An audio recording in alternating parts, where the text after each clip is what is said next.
السلام علیکم، میں ہوں فیصل محمد اور آپ دیکھ رہے ہیں ہمارا YouTube channel views of Faisal Muhammad. آج کی ویڈیو میں بھی کچھ اہم باتیں ہوں گی۔ میری آپ سے درخواست ہے کہ آپ ہو سکے تو میری ویڈیو کو پوری دیکھیں، کیونکہ بین الاقوامی خبریں بھی آج بہت اہم ہیں۔ کل میں نے ویلاگ کیا تھا، اس میں نے خاص طور پر آرمی چیف سے کچھ بات کی تھی، اور جو کچھ معاملات میں نے کیے تھے، میرے بہت سارے دوستوں نے اور کہا تھا کہ فیصل صاحب کچھ اثر فوری طور پر وہ چاہ رہے تھے کہ دیکھنے میں نہیں آیا۔ مطلب وہ کچھ لوگ یہ سمجھ رہے تھے کہ شاید اگر کل میں نے بات کی ہے تو شام تک ہی کچھ ہو جاتا، تو ایسا نہیں ہے۔ مطلب میرا ویلاگ یا میری گزارشات یا جو میں کسی سے کچھ کہتا ہوں تو وہ سپریم کورٹ کا آرڈر نہیں ہے۔ ظاہر ہے جب جو چیز ہم نے کہی ہے کل ویلاگ کے ذریعے بھی کہی تھی، اور ویسے بھی اپنے طور پر بھی ہم پیغام ان کو پہنچاتے ہیں۔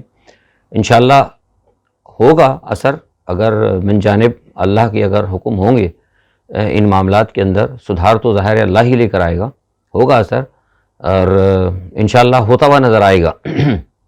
اگر نہیں ہوا تو پھر جو نہیں کریں گے پھر ان کو بھی بہت کچھ ہوتا ہوا نظر آئے گا۔ دونوں طرف صورتحال ہوں گی۔ دیکھیے، اچھے کی امید ہے، لیکن اب ہوا کیا ہے کہ آپ کو یاد ہوگا کہ میں نے آج سے 4 دن پہلے کہا تھا کہ عمران خان کے خلاف جو ہے یہ حکومت جو ہے لائی ہوئی امپورٹڈ حکومت جو مسلط کی گئی ہے مجرموں کی، بھاگے ہوئے ملزمان کی، وہ عمران خان کے اوپر پرچے بنا رہے ہیں۔ لیکن چونکہ ان کے پاس، میں نے آپ کو 4 دن پہلے بات کہی تھی کہ تیاری ہو رہی ہے، گرد جھاڑی جا رہی ہے، لیکن اصل میں ان کو کچھ چیزیں نہیں مل رہی تھیں، کیونکہ عمران بذات خود تو بے ایمان ہے ہی نہیں، نہ کوئی اس کی ملک دشمنی ہے۔ تو اب وہ ان کو جناب وہ مسجد نبوی کی بے حرمتی جو ہے نا وہ ان کو نظر آ گئی۔ اچھا، یہ جتنی بھی درخواستیں مسجد نبوی کی بے حرمتی پہ جمع کی گئی ہیں تھانوں کے اندر یا لکھوائی گئی ہیں، وہ مجھے حیرت ہو رہی ہے کہ رانا ثناء اللہ کا بھی میں نے بیان دیکھا، وہ یہ کہتے ہیں کہ جناب یہ ہم نے نہیں کرایا، لوگوں نے کیا ہے۔ وہ کہتے ہیں کہ انہوں نے آج ایک پریس کانفرنس، اتفاق کی بات ہے سنڈے ہے تو میرا دیکھنے کا اتفاق بھی ہوا، حالانکہ ادھر اس وقت آج کل یورپ میں بہت بزی ہے معاملات، میں آپ نے بعد میں بتاؤں گا، لیکن کیونکہ سنڈے ہے تو ذرا میں اپنی کوشش جو ہوتی نا، میری کوشش ہوتی کہ اپنی مصروفیات کو تھوڑا سا میں سنڈے کو فری رکھوں، تو میں پھر ذرا ٹی وی بھی دیکھ لیتا ہوں۔ تو مجھے حیرت ہوئی تھی رانا ثناء اللہ صاحب کا بیان دیکھ کے کہ وہ کہہ رہے ہیں کہ جناب یہ کیسے ہو سکتا ہے کہ کوئی شخص جو ہے اس کی دل آزاری ہوئی ہو، نبی پاک صلی اللہ علیہ وسلم کے روضے مبارک کی بے حرمتی ہوئی، حالانکہ میں بتا چکا ہوں ان کے روضے سے دور تھا یہ معاملہ، بے حرمتی ہوئی ہو، اور وہ جناب آ کر اس کی دل آزاری ہو اور وہ آ کر ہم سے شکایت کرے تو ہم اس کی شکایت کو دور نہ کریں۔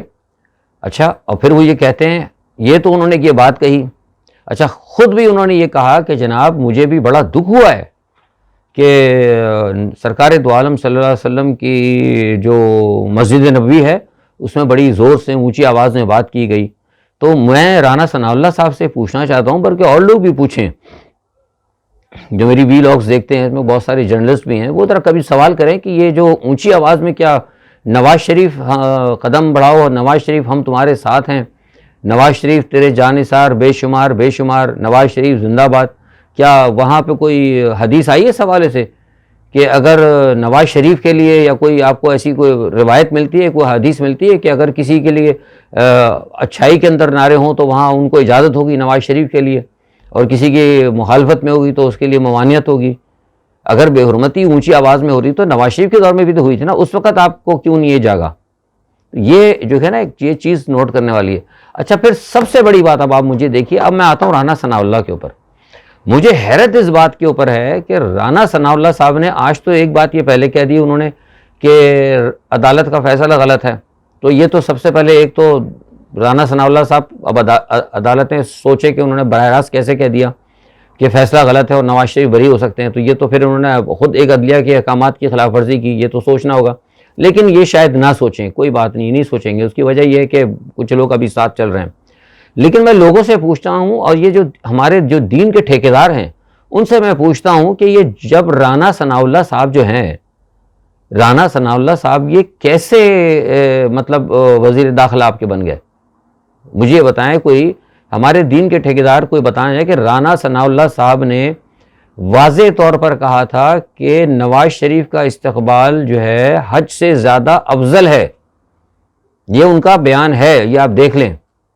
انہوں نے کہا تھا کہ نواز شریف کا استقبال حج سے زیادہ افضل ہے. تو اللہ تعالیٰ یہ کہہ رہا ہے کہ حج اور عمرہ کو کرو اللہ کے لیے. وَأَتِمُّ الْحَجَّ وَالْعُمْرَةَ اللَّهِ, اللہ کے لیے کرو حج اور عمرہ. خدا حکم دے رہا ہے کہ تم حج اور عمرہ کرو. اور رانا ثناء اللہ ان کے اوپر خط تنسیق کھینچ کر اللہ کے بیان کی اہمیت کو کم کرتے ہوئے کہہ رہا ہے کہ اس سے افضل کام جس کا اللہ حکم کر رہا ہے کہ میرے لیے کرو, اس سے زیادہ افضل کام نواز شریف کی استقبال یا اس کی خیر مقدمی کے لیے جانا بہتر ہے. تو یہ کدھر سوئے ہوئے ہیں یہ ہمارے دینی علماء؟ بنیادی طور پر تو اس کے اوپر تو بہت بڑا کام ہونا چاہیے تھا. کوئی نہیں بول رہا, سب خاموش ہے. کدھر چلے گئے یہ لوگ؟ یہ تو سورہ بقرہ کی میں ہے 196 سورت کے اندر آپ دیکھ لیں, آل عمران کو دیکھ لیں, کس قسم کی وعید ہے. تو پھر سوال یہ پیدا ہوتا ہے کہ جو شخص, ایک ایسا شخص جو براہ راست سر عام علل اعلان, ایک تو ہوتا ہے پردے میں, علل اعلان وہ میڈیا پا کر کہہ رہا ہے کہ حج کی کوئی اہمیت نہیں ہے, نواز شریف کے استقبال کو آپ پہلے جائیے, تو اس کا مطلب ہے وہ تو اللہ کے فیصلے پر سورہ بقرہ کی 196 کے اوپر خط تنسیق کھینچ رہا ہے. وہ شخص آپ کا وزیر اعلیٰ ہے, وزیر داخلہ ہے. یہ کیسا ملک ہے کہ آپ اسمبلی کے اندر جھوٹ بولیں, اسمبلی کے فلور کے اوپر, تو آپ کے اوپر قلم لگ جاتی ہے کہ آپ صادق اور امین نہیں ہیں, آپ ساری زندگی کے لیے نااہل ہو جاتے ہیں. لیکن اللہ کے احکام کو نیچا کر کے, اس کی آیت کو, اس کے ورسز کو بائی پاس کر کے آپ اپنے خواہشات کا احترام کو بالا کریں, تو اس کے بعد آپ وزیر داخلہ بن سکتے ہیں. یہ کدھر سوئے ہوئے ہیں ہمارے علماء؟ ویسے تو بہت لوگوں کو فتوے جاگ جاتے ہیں, بہت لوگوں کو یاد آتا ہے, تو یہ کوئی نہیں ہے. میں سمجھتا ہوں, آپ یقین کریں, میں کوئی عالم دین نہیں ہوں, لیکن میں نے کسی سے پوچھا, پاکستانی علماء کو چھوڑ دیں آپ, مصر کے اندر بھی ہے بہت سارے بلو, وقت آنے پہ بھی دکھا دوں گا. ابھی میں کسی وجہ سے نہیں شو کرنے لگا ہوں, میں دکھا دوں گا آپ کو دنیا کی سب سے بڑی عالم کا فتویٰ اس حوالے سے, کہ اس شخص, جو شخص اللہ تعالیٰ کے احکامات کی نفی کرے علل اعلان, یا اللہ کے حکم کو, حدود اللہ, یہ اللہ کا حکم جو ہے وہ حدود اللہ ہوتی ہے, اس کو بائی پاس کرے, اس کو توڑے, بائی فرگیٹ کرے, اوور کراس کرے, یا اس کی اہمیت کو کم کر کے کوئی اعلان کرے, تو اس شخص کی اطاعت لازم نہیں ہوتی. جو لوگ رانا ثناء اللہ کے احکامات کو مانیں گے وہ اپنی ایمان کی پرواہ کر لیں. اول تو لوگوں کو ویسے ہی اپنی ایمان کی پرواہ کریں. ہمارے ایمان کی تو مجھے پتہ لگ جاتا ہے کہ کیا ہماری اہمیت ہے, کہ جس شخص نے علل اعلان کہا ہے کہ حج کو چھوڑو, نواز شریف کے استقبال کے لیے جاؤ, وہ ہمارا وزیر داخلہ, وہ اسلامی سربراہی, اسلامی بڑی مملکت جو ہے, فلاحی ریاست, اس کا وہ وزیر داخلہ ہے. کدھر ہے مولوی؟ کہاں سوئے ہوئے مولوی؟ کوئی ہمارا ایمان کا حال نہیں ہے. یہ میں نے اب جب کسی سے بات کی, ایک بہت بڑی, ابھی میں نام نہیں لوں گا, پاکستان کے نہیں ہے, پاکستان کا نہیں, تعلق ان کا مصر سے, بہت بڑی شخصیت ہے, بڑے ان کی دنیا میں فتوے ہیں. ابھی میں اصل میں شر نہیں پھیلانا چاہتے ہم لوگ. اگر ہم شر پھیلانا چاہیں تو ہم ایسا شر پھیلائیں کہ ان کو بھاگے سے جگہ نہ ملے. اگر میں ایسے شر اگر میں لگوا دوں نا شر, تو ایسے شر پھیلیں گے ان کو بھاگنے کی جگہ نہیں ملے گی. لیکن ہم فساد نہیں پھیلانا چاہتے, کیونکہ فساد پھیلانے والے کو اللہ پسند نہیں کرتا. لیکن صرف لوگوں کو بتانا چاہ رہا ہوں کہ کس شخص کے کہنے کے اوپر آپ اس کی بات مان رہے ہو. یہ لوگوں کو کہتا پھر رہا ہے کہ وہاں پہ مسجد نبوی کی توہین ہوئی, وہ تو مسجد نبوی سے بہت دور تھے. اور پھر اس کے بعد اب جو لوگ یہ کیا کر رہے ہیں بدماشی, میرا کوئی عمران خان سے تعلق نہیں, میں سچ بات کروں, میرا کوئی پی ٹی آئی سے تعلق نہیں. لوگ کہتے ہیں, سمجھ رہے ہوں گے کوئی سن کے کہ جی آپ عمران خان کو سپورٹ, میں کوئی عمران خان کو سپورٹ نہیں کروں, میں ایمان اور حق کی بات کر رہا ہوں. لوگوں کو اب یہ کہا جا رہا ہے جو وہاں سے سعودی عرب سے آئے, ان سے کہا کہ آپ کی سزا معاف ہو جائے گی, آپ کے ساتھ کچھ بہتری ہو جائے گی, آپ یہ بیان دیں کہ ہمیں جو ہے اس کام کے اوپر عمران خان نے اکسایا تھا. وہ بھائی عمران خان تو اس وقت وہاں بیٹھا ہوا تھا, شب دعا منا رہا تھا. میرے خود سعودی عرب کے اندر لوگ ہیں, انہوں نے بتایا, انہوں نے کہا کہ یار یہ اصل میں فیصل صاحب یہ ایسے ایک رد عمل تھا, یہ لوگ اصل میں تپے ہوئے ہیں. کئی لوگوں سے پوچھا ہے میں نے, یہ پتہ نہیں کس سے پوچھتے, کون سی مریم نواز کو پتہ نہیں کون سے اشارے, مریم نواز کو پتہ نہیں ویسے کوئی اشارے کرتا رہا ہوگا سعودی عرب کے اندر دیکھ کے, تو وہ کہہ رہی تھی کہ مجھے خدا کا خوف کریں یار, جھوٹ بولتے ہیں, اللہ کے گھر کے مسجد کو مطلب الزام لگاتے ہیں اس حدود کے اندر, وہاں لوگ اشارے کر رہے تھے, اکسا رہے تھے, ایک دوسرے کو پاس کر رہے تھے کہ تم ان کو گالیاں دو. انہوں نے کیسے سن لیا؟ یہ تو باہر نکل نہیں سکتی جو ان کی حالت تھی وہاں پہ, انہوں نے لوگوں کو مشورے دیتے ہوئے سن لیا. وہ جھوٹ بولا کرو ٹی وی پہ آ کر, تو خوف خدا کیا کرو. لوگ اتنے بے وقوف نہیں ہیں. اب یہ میڈیا کا دور ہے, سوشل میڈیا کا دور ہے, ایک ایک چیز ہے. اس حکومت کو بھی دیکھنا چاہیے, یہ بہت غلط جو بھی ہوا, یہ بہت غلط ہے. بہرحال یہ میں کوئی عالم دین نہیں ہوں, میرے پاس بہت ساری چیزیں محفوظ ہیں، لیکن یہ میں بتا دوں کہ رانا ثناء اللہ صاحب جو ہیں میرے نزدیک ایک گناہگار انسان کے صدیق، وہ اس وقت حالت کفر کے اندر ہے. اس نے براہ راست اللہ تعالیٰ کے حکم کے حج اور عمرہ کو پورا کرو اللہ کے لیے، میرے لیے. 196 حکم الہی میں سورہ آل عمران کی 97 کے اندر بھی اس کی وعید ہے. اس نے یہ کہہ دیا کہ اس کی کوئی حیثیت نہیں ہے، پہلے آپ اس کے لیے جائیں نواز شریف کے استقبال کے لیے. دیٹ مین ٹوٹل اس نے کراس ریڈ لائن لگائی ہے اس کے اوپر، اور وہ ہمارا وزیر داخلہ بنا بیٹھا ہے اور بات کر رہا ہے حرمت کی مسجد نبوی کی. عجیب تماشا ہے. لوگوں کو اس نے مروا دیا وہاں پہ، ابھی تک کیا کہتے ہیں ماڈل ٹاؤن کے اندر عورتوں کو گولیاں چلائیں، بچوں پہ گولیاں چلائیں. یہ قوم کو کیا ہو گیا؟ یہ تو جس وقت رانا ثناء اللہ نے اٹھایا تھا، رانا ثناء اللہ، اس کو تو ثناء اللہ لفظ کہتا بھی مجھے اچھا نہیں لگتا. یہ رانی نے جس وقت حلف اٹھایا تھا تو اس وقت لوگوں کو چاہیے تھا کہ کوئی کھڑا ہوتا اس کے لیے. کدھر گئے وہ سارے لوگ جو اٹھا کے بڑے توہین رسالت کے اوپر بڑی باتیں کرتے ہیں؟ کیا نبی پاک صلی اللہ علیہ وسلم کی جو توہین ہے، اللہ کے کلام کی توہین، یہ سب ایک چیز میں شامل ہے. سرکار دو عالم صلی اللہ علیہ وسلم سب سے زیادہ جو ہے اللہ تعالیٰ کی حرمت اور اللہ تعالیٰ کی اور اللہ تعالیٰ کے کلام کی عزت کرتے تھے. آپ نے فرمایا تھا کہ یہ کلام ایسا ہے، اللہ کے احکامات ایسے ہیں، اگر یہ کسی اور جگہ پہ اتر آئیں تو یہ ریزہ ہو جاتی ہیں چیزیں. اللہ کے کلام کو آپ کیوں معمولی بات سمجھتے ہیں؟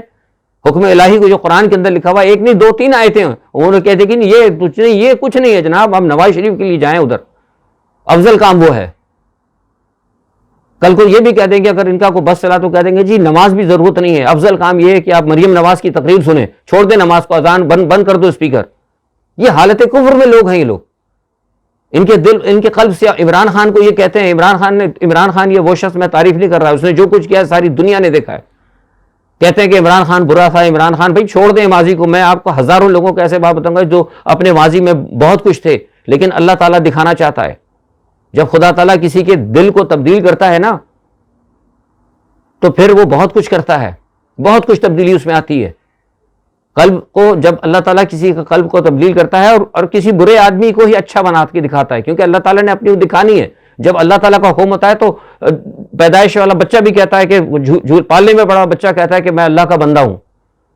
تو اللہ تعالیٰ نہیں ہے مجبور، وہ ایک برے سے برے انسان کو دکھا سکتا ہے، لوگوں کو دکھا سکتا ہے کہ دیکھو یہ انسان پلے بوائے تھا، کیسا برا تھا، اور آج اسی شخص سے میں نے جب اس کے دل کو پلٹا تو یہ حرمت رسول کی کام کر رہا ہے.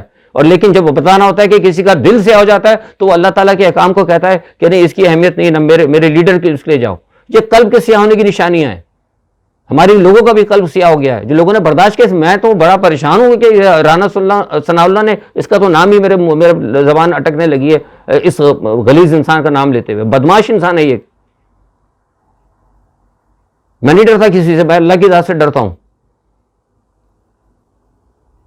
طریقہ ہے، لوگوں کو دیکھنا چاہیے. بہرحال بہت افسوس کا مقام ہے، دیکھنا چاہیے. لوگ اب جو لوگ سن رہے ہیں اور سارے وہ یہ کہ عمران خان کے ساتھ، تو دیکھو کہ عمران خان نے تو کچھ نہیں کیا جتنا ظالم ترین اس وقت آپ کے ساتھ بیٹھا ہے، یعنی قرآن کا منکر قرآن، حالت کفر کے اندر بیٹھنے والا شخص، وہ آپ کا وزارت داخلہ چلا رہا ہے. یہ سوچنا چاہیے لوگوں کو اور اس کے اوپر بات کرنا چاہیے. آپ کے پاکستان کے حالات بہت زیادہ خراب ہیں، میں نے کہا، اور اس کے ان لوگوں کے آنے کی وجہ سے آپ کے دوست ممالک ناراض ہو رہے ہیں.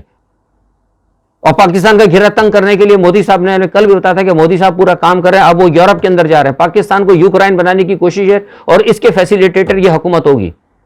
قوم جاگ جائے. یہ جو موجودہ حکومت ہے یہ پاکستان کو یوکرائن بنانے کے لیے فیسیلیٹیٹر ہے. موجودہ گورنمنٹ، موجودہ سیٹ اپ اسی لیے لایا گیا کہ پاکستان کو یوکرائن بنایا جائے گا. 20 کروڑ عوام اڑ جاؤ، کھڑے ہو جاؤ. میں جو آپ کو بتا رہا ہوں وقت آنے پہ ثبوت بھی دے دوں گا. یہی آپ سے کہنا تھا. اس چیز کو ذرا آپ غور کریں. آج کا میرا ویلاگ اس حوالے سے بہت اہم ہے.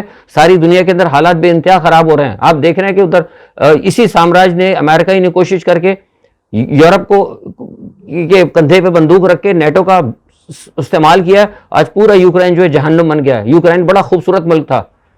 یوکرائن سے ساری دنیا کو اناج جاتا تھا، آٹا جاتا تھا، تیل جاتا تھا. ساری دنیا کے اندر قحط کی پوزیشن آ رہی. جو میں آپ سے کہتا رہا ہوں اپنی پچھلی ویڈیو کے اندر کہ دنیا کے اندر جو ہے حالات ایسے پیدا کیے جائیں گے کہ آبادی کم کی جائے گی، جنگیں ہوں گی، قحط پیدا کیا جائے گا. اس کا براہ راست اثر پاکستان پر بھی ہوگا اور پاکستان کو بھی ملوث کرنے کی کوشش کی جائے گی. پاکستان کو غیر مستحکم کرنے کی کوشش کی جائے گی. 6 مہینے پہلے میری ویڈیو اٹھا کر دیکھ لیں اور آج نواز شریف کی حکومت کا یا سیٹ اپ پاکستان میں دیکھ لیں کہ پاکستان کو تباہ کرنے کی سازش ہو رہی ہے کہ نہیں ہو رہی ہے. دنیا میں اناج کی تنگی ہو رہی ہے کہ نہیں ہو رہی ہے. تیسری جنگ کی طرف دنیا جا رہی ہے کہ نہیں جا رہی ہے. امریکہ لے کے جا رہا ہے تیس جنگ کی طرف. اس وقت تو پاکستان کو چاہیے تھا پاکستان روس ادھر یہ کھڑا ہونا چاہیے تھا, لیکن پاکستان کو اٹھا کے ادھر ڈھکیل دیا. تو کس نے ڈھکیلا؟ اس حکومت نے ڈھکیلا نا. عمران خان کہہ رہے ہیں مئی, بھائی مئی بہت دیر ہو جائے گی, میں جو دیکھ رہا ہوں نا مئی بہت دیر ہو جائے, آپ کو ہو سکتا ہے چند ایک دن میں آپ کو گرفتار کر لیں. اور ایک بات یہ بتا دوں, یہ موجودہ حکومت نے ماہر نشانے باز شوٹر بھی انگیج کر لیے ہیں کہ ملک کے جب حالات خراب ہوں گے تو کہیں نہ کہیں کسی کو نشانہ بنائیں گے. میں بڑی بات آگے تک بتا رہا ہوں جو میرے پاس اطلاعات آ رہی ہیں. اس ملک کے حالات بہت خراب ہونے والے ہیں, بہت زیادہ خراب ہونے والے ہیں. اگر یہ حکومت رہ گئی بہت زیادہ خراب ہو جائیں گے. آپ سوچ نہیں سکیں کہ پاکستان میں کیا ہونے والا ہے. تو لہٰذا کل بھی میں نے کہا تھا, آج بھی کہہ رہا ہوں کہ اب جو ادارے کریں, عدلیہ کرے, لیکن کچھ عوام کا بھی ہے کہ اپنی صفوں کے اندر بالکل دیکھیں ہر قسم کے دہشت گرد کو, جو بھی دہشت گرد, میں نام نہیں لگا, جو دہشت گرد جماعت ہے, جو ملک دشمن لوگ ہیں جن کے اللہ تعالیٰ نے دلوں کو سیاہ کر رکھا ہے, ان کے پیروکاروں کو اپنی صفوں میں پہچان لیں اور ان سے بچ کے رہیں کہ وہ کہیں نہ کہیں کسی وقت بھی آپ کی پیٹھ میں چھرا گھونپ سکتے ہیں. جو اللہ تعالیٰ کی آیت کو, جو اللہ تعالیٰ کے قرآن کو, جو اللہ کے احکامات سے منکر ہو سکتا ہے, اپنے لیڈروں کو کفر کی حد تک, پوجنے کی حد تک جا سکتا ہے, وہ آپ کے لیے کچھ بھی کر سکتا ہے. اس سے بچنے کا حکم ہے, محتاط رہنے کا حکم ہے, شریعت کے اندر بھی, اخلاقی طور پر بھی اور سیاسی طور پر بھی. یہ چیز دیکھیں آپ, حالات جو ہیں دنیا کے بڑے خراب ہوتے جا رہے ہیں. اس وقت جو میں آپ سے بات کر رہا ہوں, میں نے بھی آپ کو بتایا کہ مودی صاحب ابھی یورپ آ رہے ہیں, 3-4 ملکوں کا دورہ کر رہے ہیں, فرانس جا رہے ہیں, ڈنمارک جا رہے ہیں, کئی ملکوں میں جا رہے ہیں. وہاں ان کا بہت اہم دورہ ہے. وہ یوکرین روس, وہ کہا جا رہا ہے کہ یوکرین روس کا کوئی چکر نہیں ہے. ان کے جب ہیں ان کے اپنے خطے کے معاملات ہیں, کچھ پاکستان کو وہ ڈسکس کر رہے ہیں, پاکستان کے جو اندر حالات ہیں وہ مجھے سب پتہ لگ گیا ہے, اور کل تک مجھے ساری ڈیٹیل بتائے گی. چین کا ہے, کچھ پاکستان کا ہے, کچھ تھوڑے سے 1-2 معاملات اور ہیں, کچھ کوارڈ کا ایک معاملہ ہے, لیکن کوارڈ کو فی الحال وہ ڈسکس نہیں کریں گے کہ یورپ کا ہے نہیں, لیکن ان کے ہے شاید وہ کرنا چاہتے ہوں کوئی اسٹریٹجیکل حوالے سے. لیکن 2-4 چیزیں بہت اہم ہیں جو میں پاکستان کے گرد گھیرا دیکھ رہا ہوں, بڑا تنگ ہو رہا ہے, اور ہمارے ملک میں ایک تماشا لگا ہوا ہے. تو یہ سارے معاملات ہیں. دوسرا ادھر بائیڈن صاحب جو ہے روس کے خلاف وہ بھی گھیرا تنگ کر رہے ہیں. روس, میں نے آپ سے کہا کہ جنگ بڑھ رہی ہے, وہ مسلسل لوگوں سے بات کر رہے ہیں, کچھ ورچوئل میٹنگز بھی کر رہے ہیں, بہت ساری چیزوں کی خبر میں رہی. میکسیکو صدر سے وہ ملے. دوسرے ادھر وہ آپ دیکھیں کہ مسلمانوں وہ مسجد اقصیٰ کے اندر تماشا, میں نے آپ سے کہا تھا نا کہ ساری دنیا کو ادھر جنگوں میں لگا کے, پاکستان کو ادھر الجھا کے, ادھر سعودی عرب کو یمن میں الجھا کے, ادھر چین کو ادھر الجھا کے تائیوان کے ساتھ, روس کو ادھر الجھا کے وہ مسجد اقصیٰ کی طرف چلیں گے ہیکل سلیمانی بنانے کے لیے. وہاں یہ معاملات تیزی سے ہو رہے ہیں, تیزی سے وہاں پہ ہو رہے ہیں. اور وہاں پہ جو وزیر اعظم نفتالی ہے اس کی حکومت گر رہی ہے, لیکن جیسے جیسی حکومت گر رہی ہے وہ اپنی اپوزیشن کو اپنی حکومت سے بچانے کے لیے سارا جو اس نے زور اٹھا کے مسلمانوں پہ ڈالا. جو بھی حالات خراب دیکھتے ہیں کہ آج میری حکومت جانے لگی ہے نفتالی کی, وہ اٹھا کے فوراً مسجد اقصیٰ کے اندر ہنگامہ آرائی کرا دیتے ہیں. تو چاروں طرف سے مسلمانوں کے اوپر مصیبت آئی ہوئی ہے. تو اس لیے ذرا غور کرنے کی بات ہے. روسی وزیر خارجہ نے آج پھر کہا ہے دوبارہ, اس نے کہا ہے کہ اگر ہمیں دیوار سے لگانے کی کوشش کی تو میں نیوکلیئر ہتھیار, اور میں نے آپ کو پہلے بھی بتایا تھا پچھلی ویڈیوز میں کہ نیوکلیئر ہتھیار روس نے اب تیار کر کے رکھے ہیں. مجھے پتا ہے بہت ساری فارمیشنز ہمیں معلوم ہے, لیکن ہمارا کیونکہ کام نہیں ہے, لیکن وہ تیار ہیں. اور انہوں نے آج پھر دوبارہ کہا ہے کہ اگر یہ امریکہ نے اور یہ نیٹو نے اگر ان کو ہتھیار, بنیادی طور پر یہ ہتھیار دینے کا تو میں نے کہا نا بہانہ ہے, وہ بیسکلی لڑ رہے ہیں بائی فورس, وہ اندر لگ رہے ہیں, مطلب گراؤنڈ کے اندر ہیں, بیٹل جسے کہتے ہیں نا, بوٹس آن گراؤنڈ ہے یوکرین کے اندر, لیکن وہ ظاہر نہیں کر رہے. لیکن اب چیزیں کھل کے واپس جو ہے نا اب ریورس نہیں ہو رہی, جیسے میں نے کہا نا کہ اب چیزیں کھل کے آتی جا رہی ہیں. تو اس لیے ایک بڑا مسئلہ ہے. اور دوسرا ہے کیونکہ سارے کا سارا مسئلہ جو ہے نا یہ سامراج نے مسلمانوں کو, ایک ہمیں پورے پاکستان کو, اسلامی دنیا کو ڈسٹرکشن کی طرف ڈال دیا. عمران خان اس کے دشمن اسی لیے ہیں کہ یہ مسلم دنیا کو اکٹھا کرنے جا رہا تھا. ادھر آپ دیکھیں امریکہ نے وہ امریکن کانگریس میں پینٹاگن نے کہا ہے, انہوں نے کہا کہ جی ہم 7 ارب روپے کا جدید اسلحہ چھوڑ کر آئیں. انہوں نے پوچھا کہ کیا آپ اس کو تباہ کرو گے؟ انہوں نے کہا نہیں, تباہ وباہ نہیں کرنا ہم نے, نہ اس کو تباہ کرنا ہے نہ ہم نے لینا ہے. بھائی چھوڑ کے آئیں. کیوں چھوڑ کے آئے؟ اس لیے چھوڑ کے آئے جو آج سے 3 مہینے پہلے بتا دیتے کہ وہ اسلحہ پاکستان کے خلاف وہاں پہ استعمال کرایا جائے, ٹی ٹی پی اور پاکستان کے خلاف دہشت گردوں سے, اور بھارت کو دیا جائے پاکستان کے اندر انسرجنسی کرنے کے لیے, پراکسیز کرنے کے لیے. 7 ارب کا وہاں پہ آج کانگریس کے اندر انہوں نے پینٹاگن نے اسٹیٹمنٹ دی ہے. حالات ادھر یہ ہے کہ کم یونگ کے بارے میں نے آپ کو بتایا تھا, وہ ایک تماشا کر رہے ہیں. کم یونگ صاحب وہ خپتی آدمی ہے بالکل. وہ اس نے کہہ دیا کہ جناب میں تو, اس نے میں نے بتایا نا بین البر اعظمی اس نے میزائل بنا لیے, تیار کر لیے, کامیاب تجربہ کر لیا, اور اس کے پہ نیوکلیر وار ہیڈ بھی لگ سکتا ہے. اس نیوکلیر وار ہیڈ ایسے ہیں بلکہ اس پہ 3-4 نیوکلیر وار ہیڈ لگ سکتے ہیں, اور وہ بین البر یعنی ایک بر اعظم سے دوسرے بر اعظم تک وہ مار کریں گے, امریکہ تک مار کر رہا ہے. اور اس نے کہہ دیا کہ جناب میں امریکہ پہ کروں گا, اور وہ ہے خپتی آدمی, اس لیے کروں گا حقیقت میں خپتی ہے وہ. وہ ایسا انسان ہے لوگ نہیں جانتے، جب اس کو شک ہوتا ہے نا، اس نے اپنے رشتہ داروں کو توپ کے منہ پہ باندھ کے اڑوا دیا اس نے، کم یونگ نے.